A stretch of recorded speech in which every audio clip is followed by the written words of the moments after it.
Sir আমি মাইনে পেয়েছি স্যার, হ্যাঁ আমি মাইনে পেয়েছি। মাইনে পেয়েছো?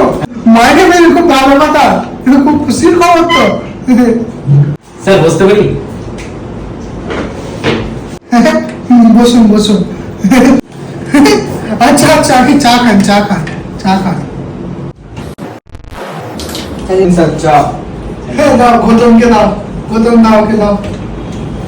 স্যার শুধু খালি চা, বিস্কুট হবে না? আপনার কি কোনো লজ্জা নেই? সরম লাগে না একটু? চা দিয়েছি, তার সাথে চায়ের সঙ্গে বিস্কুট, সুতে দিলাম আর খেতে চাও। স্যার হিন্দিতে একটা কাহাওয়াত আছে, जिसको आए शर्म उसके फूटे करम। আরে অনেক তো হলো। তা কত টাকা বেতন পেয়েছো প্রথম মাসে? স্যার আমার এতটাই গর্ব, 10,000 টাকা পেয়েছি স্যার, 10,000 টাকা। না, হাত মিলাও।